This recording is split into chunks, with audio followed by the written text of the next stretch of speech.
좋은 습관을 들이게 되면 우리 인생이 성공적인 정말 행복한 길로 접어들 수 있는 길이 열리는 것입니다. 요즘 월드컵이 열리고 있죠. 평소에 연습 훈련하지 않는 사람은 아무리 천재적인 재능을 가지고 있다 할지라도 어려운 것입니다. 그냥 순식간에 무의식적으로 그냥 발이 나가야 되고, 그리고 또 머리가 나가야 되고, 뭔가 이런 그 습관이 돼 있어야 되는 거지. 내가 이렇게 차리라 저렇게 차리라, 그거는 여유가 있을 때 이야기지, 순식간에 벌어지는 일은 절대 그렇게 할 수 없는 것입니다. 근데 이 감사라는 것도 역시 그런 것 같습니다. 이건 너무 좋은 일이야, 기쁜 일이야, 감사한 일이야, 나 감사해야지, 이렇게 해서 감사할 수 있습니다. 그러나 우리가 평소에 감사를 많이 하다 보면 그게 내 몸에 배이게 되고, 그게 습관이 되면은 나도 모르는 사이에 그렇게 될 수 있습니다. 제가 여러 번 말씀을 드렸습니다. 우리 뇌라는 것은 굉장히 똑똑하고 정말 대단히 대단히 정말 좋은 것인 거 분명한데, 그럼에도 불구하고 우리 이 뇌라는 것은 우리가 어떻게 말하느냐에 따라서 얘는 상당한 영향을 받는다는 겁니다. 그래서 내가 아무리 좋은 일이 있어도 불평하고 원망하면 이 뇌라는 것은 좋은 줄 알았더니 내 주인이 말을 영 불평하고 원망하고 되게 기분 나쁜가 보다, 그래서 자기 스스로 그걸 체크해버린다는 겁니다. 근데 힘들고 어려운 일이 있어도 감사합니다, 즐겁습니다, 행복합니다, 이렇게 말하기 시작하면 이 뇌라는 것은 또 그렇게 받아들이게 된다는 것입니다. 그래서 성경은 항상 기뻐하라, 범사에 감사하라, 이렇게 우리에게 가르쳐주는 겁니다. 여러분, 하나님께서 몰라서 그러겠어요? 당연히 우리 날마다 매 순간마다 감사할 거, 기뻐할 거 없는 것 너무 잘 알아요, 하나님께서. 그럼에도 불구하고 왜 말도 안 되는 것 같은 항상 기뻐하라, 범사에 감사하라, 모든 일에 감사해라, 왜 이렇게 말씀하셨을까? 이유가 있는 겁니다. 그렇게 감사하다 보면, 그렇게 기뻐하다 보면 우리에게 그게 습관이 되고, 그것이 결국 우리의 삶을 믿음으로 또 신앙으로 영적으로 우리를 아름답게 만들기 때문에 그렇습니다. 어느 날 어떤 여왕이 잘 단장하고 어느 마을을 지나고 있었답니다. 여왕의 그 행차를 본 마을의 처녀들은 부러운 듯이 나도 저런 여왕이 된다면 얼마나 행복할까, 저런 멋있는 마차에 멋있는 하녀들을, 사람들을 거느리고 예쁜 공주의 모습으로, 아니 왕비의 모습으로 나도 다닐 텐데, 이런 그 부러움 속에 한탄을 했다는 것입니다. 근데 이와 반대로 너무나 좋은 마차를 타고 환호를 받는 이 여왕은 자유로워 보이는 그 처녀들을 향해서 나도 저 처녀들처럼 자유롭게 살았으면, 이렇게 그냥 움직이는 것까지라도 다 주목을 받아야 되고, 정말 내 자유는 하나도 없고 모든 일정들이 다 공식적인 일정뿐이니까 너무너무 이게 힘들구나, 이런 생각을 했다는 것입니다. 분명히 두 사람 다 양쪽으로 다 부러움을 받고 있는데, 두 사람 양쪽 다, 두 부류는 다 불평, 원망하고 있습니다. 상대방 입장에서는 그게 감사거리인데 자신에게는 그게 불평거리가 되더라는 것입니다. 결국 우리 사람의 행복은 특별한 환경에서 나오기도 하지만, 좋은 환경이 주어졌을 때 감사거리가 나올 확률이 높기는 하지만, 그러나 좋은 환경이 주어졌다고 반드시 감사가 나오는 것은 아닙니다. 혹 처음에는 감사가 혹 나오더라도 며칠 지나고 나면 말짱 도루묵이 될 수 있습니다. 왜냐하면 이렇게 감사하지 못한 사람은 아무리 좋은 걸 가지고 있어도, 그래서 처음 며칠은 감사하다가도 며칠 지나고 나면 저 사람은 나보다 더 좋은 걸 갖고 있네, 저 사람은 나보다 더 큰 걸 갖고 있네, 이렇게 돼서 또 불평하고 또 원망하고, 또 그것을 내가 취한들 계속 감사 나올 것 같습니까? 아닙니다. 또 다른 것을 바라보면서 또 불평, 원망이 나온다는 것입니다. 주보에도, 주보 칼럼에도 썼지만, 영국 데일리 메일 인터넷판은 나이지리아에 살고 있는 아주부케라는 이 사람이 그 아버지의 장례를 치르는 장면을 소개했답니다. 이 사람은 아버지의 장례를 치르는데 아주 특이하게 고급 승용차에 아버지를 태워서 장례를 치른 겁니다. 근데 그 차 가격이 BMW로 차 가격이 자그만치 9,500만 원입니다. 무슨 사연이었냐면 이 사람은 아버지에게 돈 벌면 이 차를 꼭 사주겠다고 그렇게 약속을 했다는 겁니다. 그런데 생각보다 아버지가 빨리 세상을 떠난 거죠. 그래서 이 사람은 마지막 가는 길이라도 아버지한테 약속한 걸 지키고 싶다 이런 마음으로 9,500만 원짜리 BMW를 사가지고 아버지의 시신을 그 차 속에 넣고 그 차를 통째로 땅속에 묻었다는 겁니다. 자, 어떻게 보면 대단한 효자죠. 이런 효자 또 어디 있겠습니까? 근데 또 어떻게 보면 이건 효자가 아닙니다. 생각해 보십시오. 저나 여러분이 만약 그 아버지라면, 그 고인이라면, 뭐 사실 세상 떠나면 뭐 알 수는 없어요. 뭐 떠나고 나면 세상 어떻게 하는지 알 수가 없어요. 근데 일단 그냥 가정을 하죠. 우리가 그 고인이고 그 아버지라고 생각하고 우리가 그 생각할 수 있다면 우리가 어떤 마음을 갖고 있을까요? 그걸 딱 보면서 야, 내 아들 효자구나. 저런 효자 두었으니 나는 정말 죽어서도 행복하구나. 이 마음이 들까요? 저는 절대 그런 마음이 안 들 것 같습니다. 자, 이 아들이 평소에 돈이 많았으면 평소에 사드렸겠죠? 근데 그 이야기가 그렇게 못했다는 이야기는 이 사람도 아주 가난한 사람은 아니지만 진짜 가난하면 9,500만원짜리 어떻게 사겠어요? 못 사죠? 그래도 어느 정도는 산다는 이야기거든요. 그럼에도 불구하고 평소에 못 사드렸다는 이야기는 그만한 여유가 없다는 이야기겠죠. 근데 이제 마지막에 샀어요. 그러면 우리가 진짜 고인이라면 그 아버지라면 자기는 9,500만원짜리 차에 시신이 안치돼서 땅속으로 들어가는데 자, 세상에 남아있는 아들은 좀 빚내서 샀겠죠. 그 돈 갚느라고 얼마나 고생하는 걸 뻔히 아는데 그게 좋겠어요? 모르니까 그런 거지. 알고 나면 자다가도 잘 벌떡 일어나가지고 이 아들놈아 이게 지금 뭔 짓이냐? 어? 아니 좀 제발 좀 살아있을 때 BMW가 아니고 티코라도 좀 사다 주지 좀. 어? 그리고 나서 이제 죽었으니까 이제는 아버지 생각하는 건 좋지만 니네들이 더 잘 되는 게 이 아빠의 소원이다. 그렇게 비추고 사는데 이 아빠가 그럼 어디 좋겠냐? 그 마음 편하겠냐? 눈 감아도 제대로 눈 못 감는다. 여러분 이렇게 말하고 싶지 않겠습니까? 정상적인 부모라면 그럴 겁니다.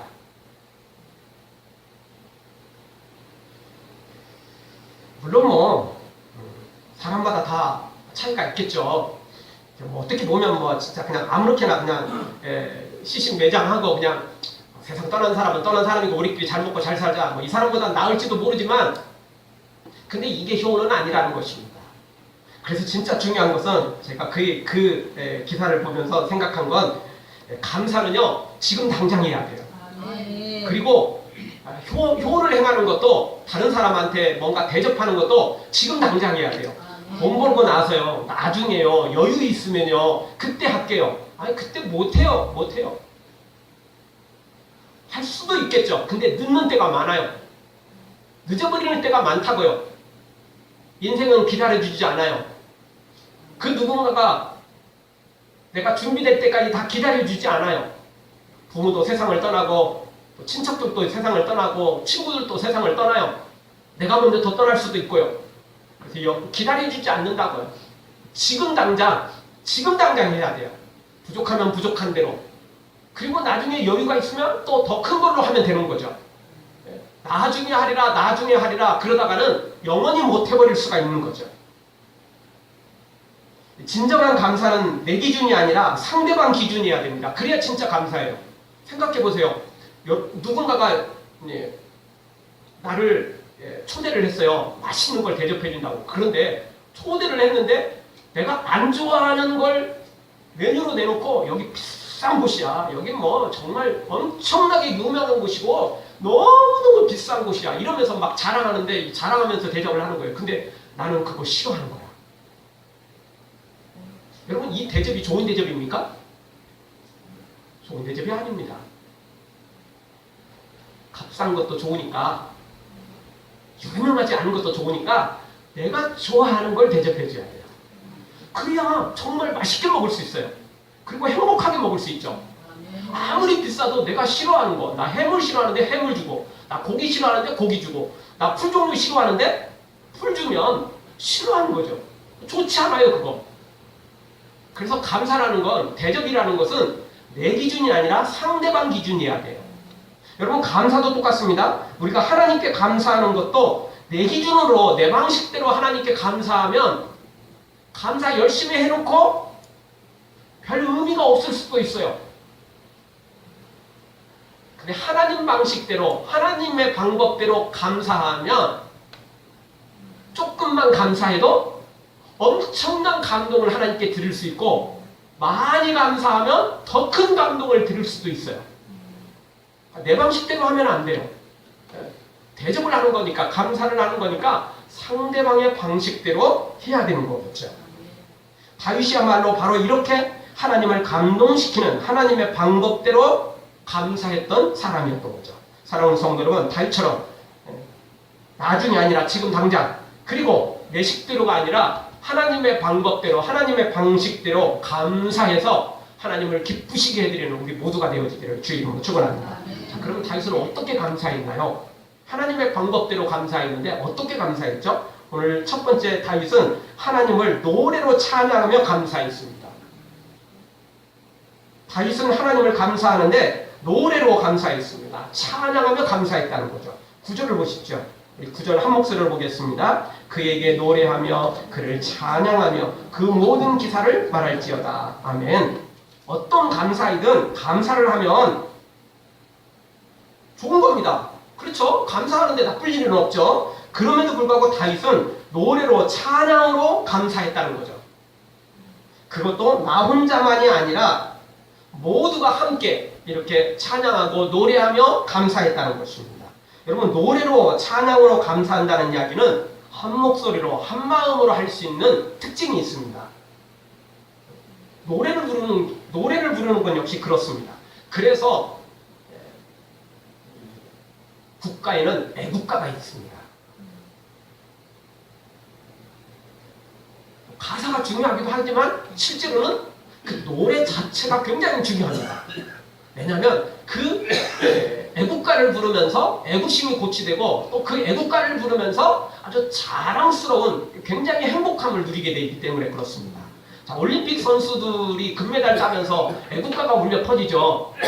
그냥 무덤덤하게 메달을 따는 사람도 있지만, 메달을 거는 사람도 있지만, 대부분은 그 애국가가 울릴 때 눈물을 짓기도 하고, 막 행복과 막 정말 말로 표현할 수 없는 그런 기쁨과 즐거움을 누리게 되는 거죠. 애국가가 주는 거죠.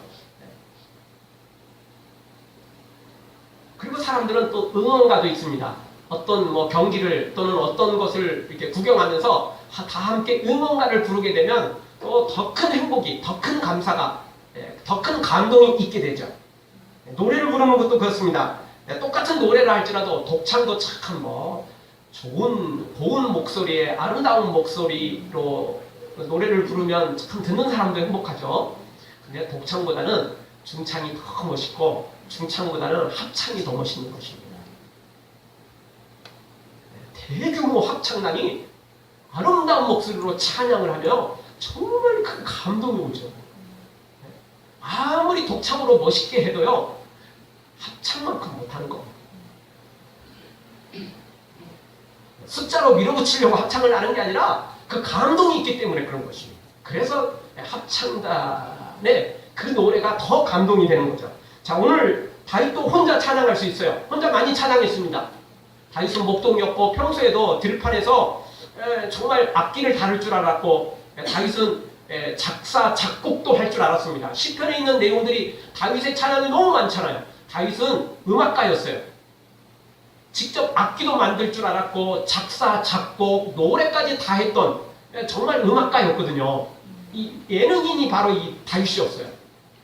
예능적 기질, 이 음악적 기질이 아주 풍부한 사람이었죠. 그래서 혼자 찬양 많이 했어요. 성경을 보면 하루에 7번씩 찬양했다. 그러니까 꼭 7번이 아니라 7번 하는 것도 쉽지 않지만 거기서 말하는 7번은 하루 종일 했다는 거예요. 매 순간마다 찬양했다는 거죠. 완전 숫자 7이죠. 그렇게 했다는 겁니다.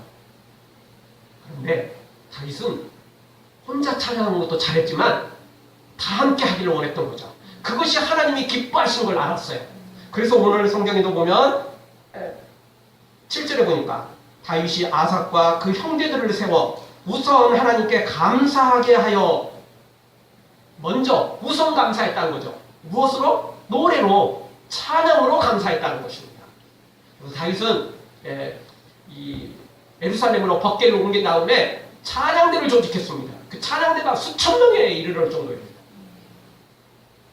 그 사람들이 하는 일은 밥 먹고 찬양하는 일만 했어요. 찬양 연습하다가 또 안식일이 되면 또는 중요한 행사가 되면 있을 때면 그들은 나가서 찬양하는 일만 담당했던 거죠. 다른 일은 안 했어요. 찬양하는 일에만 오직 그들의 직업이 찬양이었어요. 그들이 대표자였고 그들은 대표자이지만 그들만 찬양한 게 아니고 그들이 함께 찬양하기 시작하면 모든 백성들도 함께 하나님을 찬양하고 영광 돌렸던 거죠.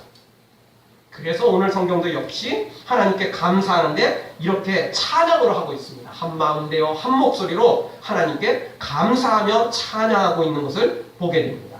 이렇게 다 함께 찬양할 때, 노래할 때 하나님이 기뻐 받으신다는 것입니다. 나 혼자 할 수 있어요.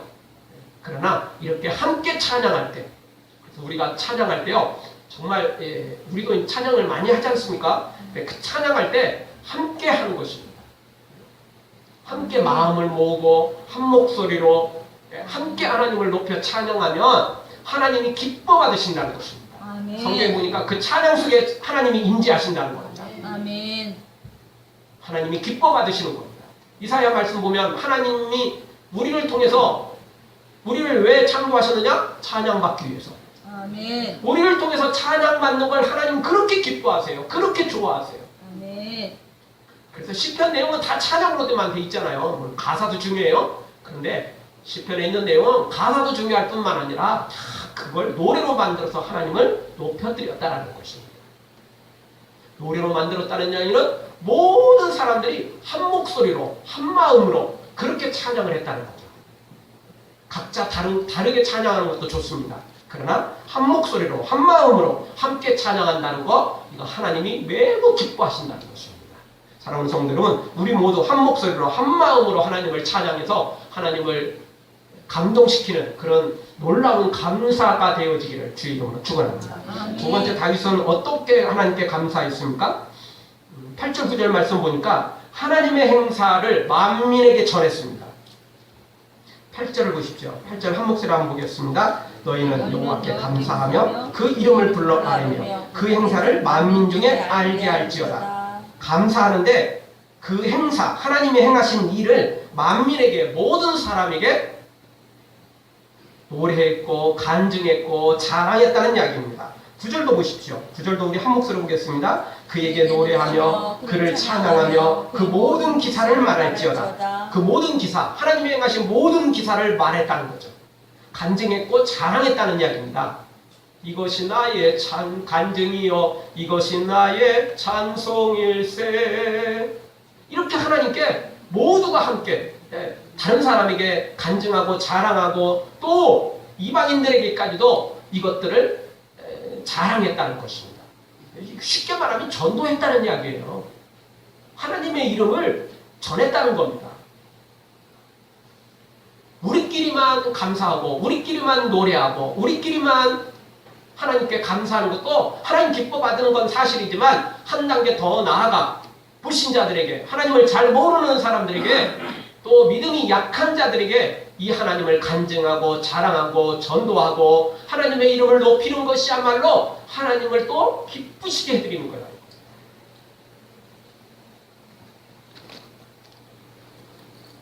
사실 성경이 하나님께서 행하신 놀라운 일들을 너무나 많이 기록하고 있습니다. 구약시대부터 시작해서 하나님이 행하신 일들이 얼마나 많습니까? 또 신약에도 예수님이 행하신 일들이 얼마나 많습니까? 예수님이 행하신 일을 성경에 다 기록했다면 지구를 도서관으로 삼아도 다 보관할 수 없을 정도다. 다 기록할 수 없을 정도다. 성경은 그렇게 말하죠. 요한복음 21장 25절 예수의 행하신 일이 이외에도 많으니 만일 낱낱이 기록된다면 이 세상이라도 이 기록된 책을 두기에 부족할 줄 아노라. 그래서 예수님의 행하신 일을 다 기록하기도 어렵지만 다 기록해 놓으면 이 지구를 도서관으로 삼아도 부족할 정도로 그렇게 많다는 겁니다. 사실 예수님의 삶 자체가 기적의 연속이었잖아요.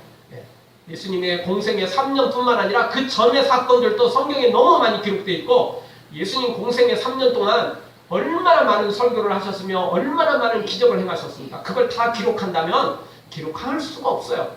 기록해 놓은 책을 감히 감당할 수 없죠. 요즘 같은 이런 인쇄 기술이 발달하면 그래도 뭐 엄청난 도서관 만들면 다 기록하겠죠. 근데 옛날에 그 예수님 시대에 요한복음이 쓰여진 시대에는 파피루스라는 이제 그런 걸로 기록을 해놨는데 그게 이제 성경을 지금 우리는 성경이 두꺼운 거 뭐 이 정도면 되지만 이게 진짜 그 옛날 예수님 시대 것으로 성경을 다 기록한다면 이게 몇 메타가 올라갈지도 몰라요. 몇 메타가 아니라 몇십 메타가 올라갈 가능성이 높아요. 그렇게 그 시대는 이제 인쇄술이 발달되어 있지 않기 때문에 당연히 이렇게 조그만하게 할 수도 없고 종이가 이렇게 얇지도 않고 이런 종이 없었거든요. 그때는. 그러니까 그런 거겠죠. 지금 시대라 해도 예수님이 행하신 일을 다 기록하려면 세상에서 제일 큰 도서관보다 더 큰 도서관을 가져야만 아마 다 기록해 놓을 수 있고 다 보관할 수 있을 그 정도일 것입니다. 그러니까 하나님의 행하신 일은 이렇게 많다는 겁니다. 이 일을 만민에게 가르쳐 줘야 된다는 겁니다. 우리가 모르는 것은 가르쳐 줄 수 없지만 아는 것은 성경에 있는 것은 내가 체험한 것은 다 가르쳐 줘야만 된다는 것입니다. 지금 이 순간에도 우리는 성경에 기록된 것뿐만 아니라 우리가 작은 기적들, 큰 기적들을 체험하며 살잖아요. 그것들을 자랑해야 됩니다. 그것들을 전도해야 됩니다. 그것들을 간증해야 됩니다. 그게 하나님께 감사하는 거라니까요. 그냥 여기서 이 자리에서 교회에서만 감사 찬양 드리고 감사 예물을 좀 드리고 감사에 좀 봉사를 한다고 다 감사가 아니라는 것입니다. 이렇게 전도할 때, 이렇게 간증할 때, 이렇게 자랑할 때, 하나님의 이름을 세상에 외칠 때 하나님이 기뻐 받으시는 감사거리라는 겁니다. 다윗은 이런 감사를 했다는 것입니다. 사랑하는 성도 여러분, 하나님께서 행하신 놀라운 일들에 대해서 세상 사람들에게 간증하고 전도하고 자랑하는, 그래서 하나님을 온전히 감사하는 우리 모두가 되어지기를 주의 이름으로 축원합니다. 마지막 세 번째로 다윗은 하나님의 방식대로 감사했는데 어떻게 감사했습니까? 하나님의 이름을 자랑하며 감사했습니다. 10절을 보십시오. 10절 우리 한 목소리로 보겠습니다. 그 성호를 자랑하라. 무릇 여호와를 구하는 자는 그 마음이 즐거울지로다. 하나님의 성호를 자랑했다는 것, 하나님의 이름을 자랑했습니다. 11절에 보면 여호와와 그 능력을 구할지어다. 그 얼굴을 항상 구할지어다. 이렇게 말씀하고 있습니다. 능력을 구한다는 이야기는 하나님의 기적을 구한다는 이야기겠죠. 기적을 보고 기적을 체험하고 감사한다는 이야기겠죠. 그것도 참 좋은 감사입니다. 그러나 그거보다 한 단계 더 뛰어난 감사는 하나님의 얼굴을 구하는 거죠. 하나님의 이름 그 자체만으로도 감사한다는 것입니다. 우리가 누군가에게 뭔가 도움을 받고 감사할 때는 사실 대가가 있기 때문에 감사한 거죠. 그 감사, 나쁜 감사 아니고 좋은 감사입니다. 뭔가 도움을 받고도 감사하지 않는 사람, 이 딱 씹는 사람, 백망득한 사람이죠. 도움을 받았으면 감사하는 건 참 좋습니다. 근데 솔직히 그건 완벽한 100% 순수한 감사는 아닙니다. 왜 감사한 거죠? 도움받았으니까 감사하는 겁니다. 도움받았으니까. 사실 도움받지 않으면 또 감사하는 거 사실 불가능하죠. 그럼에도 불구하고 특별한 걸 받을 때만 감사하는 사람이 있어요. 예를 들어서 뭐 부모 자식 간에 생각해보죠. 자녀들이 부모한테 특별한 뭐 유산을 미리 받았거나 특별한 뭐 사업 자금을 받았거나 뭔가 도움을 받으면 감사하겠죠. 감사 안 하는 놈이 있으면 그럼 불의 자식이죠. 감사하는 거 당연할 겁니다. 근데 특별한 걸 받았으니까 감사하고 특별한 거 받지 않을 때는 감사하지 않는다면 솔직히 그것은 순수한 감사는 아닙니다. 그렇죠? 특별한 걸 받았으니까 감사하는 거죠. 진짜 우리가 부모에게 특별한 선물을 받았기 때문에 감사하는 것도 좋은 거지만 그냥 부모님이 날 낳으셨고 나를 기르셨고 이미 나는 지금 특별한 걸 안 받아도 이미 사실은 특별한 걸 받은 거죠. 그렇죠? 부모를 통해서. 그러니까 감사하는 건 너무 당연한 거예요. 그러니까 특별한 걸 받았기 때문에 감사하는 게 아니라 부모이니까 날 낳았고 나를 기르셨으니까 그것만으로도 감사하는 거. 이게 진짜 순수한 감사 아니에요? 이게 진짜 효가 아닙니까? 하나님께도 똑같습니다. 하나님께 특별한 기적을 맛봤으니까 하나님의 특별한 선물을 받았으니까 감사하는 것도 좋습니다. 그 감사도 안 하는 사람이 있거든요. 주님 앞에 치료받은 나병 환자들 돌아와서 감사하는 사람은 10명 중 몇 명이었어요? 1명밖에 없었습니다. 9명은 감사하지 않아요. 자기 혼자 너무 기쁘고 자기 혼자 감사하다가 그냥 그걸로 끝나버리죠. 그렇게 돌아와서 예수님께 감사하는 게 그렇게 뭘 힘들다고 그래요. 딱 1명만 예수님께 나와 감사하죠. 사실 감사하지 않는 사람 많아요. 자기 스스로는 감사하지만 온전한 감사가 안 될 때가 많죠. 근데 그거보다 더 큰 감사는 뭐냐면 하나님의 이름 자체를 구하고 하나님의 그 이름을 감사하는 것입니다. 하나님이 나의 아버지시고 나의 창조시고 날 구원해 주신 그것만으로도 혹 내가 가난하고 내가 지금 힘들고 어려운 삶 속에 있다 할지라도 하나님께서 나를 하나님의 형상대로 창조하셨고 또 하나님의 천국을 이미 선물로 주신 거 그것만으로도 감사하는 거. 이게 더 큰 감사, 진짜 순수한 감사 아니겠습니까? 아멘. 특별한 선물을 받으니까, 특별한 응답을 받으니까, 특별한 하나님 뭔가를 받으니까 감사하는 것도 좋지만 그냥 하나님의 이름 자체로 그것만으로 감사하는 것이야말로 진짜 감사인 것입니다. 그래서 오늘 10절에서는 하나님의 성호를 자랑하라. 하나님 이름이죠. 11절에서는 그 얼굴을 항상 구할지어다. 그 이야기는 하나님의 얼굴, 하나님의 이름 그것만으로도 감사합니다. 감사합니다. 다른 거 다 좋지만 그것만으로도 감사합니다. 라고 하는 것입니다. 이 감사가 바로 하박국의 또 감사인 것과 똑같습니다. 무화과 나무가 없고 열매가 없고 포도나무에 포도가 없고 우리의 소와 양떼가 없고 그래서 가난하다 할지라도 난 여호와로 감사할 수밖에 없는데 하나님이 나를 구원해 주셨으니까 하나님이 나를 위해서 천국을 예비해 놓으셨으니까 나는 감사합니다. 고백한 게 하박국이었던 거죠. 바로 오늘 다윗도 역시 그렇게 감사하고 있습니다. 하나님 복 주셨습니다. 은혜 주셨습니다. 이래서도 감사하지만 그래서 하나님이 행하신 놀라운 행사들 만민 중에 감사하고 그 기사를 말하고 받은 복이 있다는 거죠. 그런데 그거 못지않게 더 큰 감사를, 더 순수한 감사를 했는데 그것은 바로 하나님의 이름을 자랑하고 하나님의 얼굴을 구했다라는 거죠. 아멘.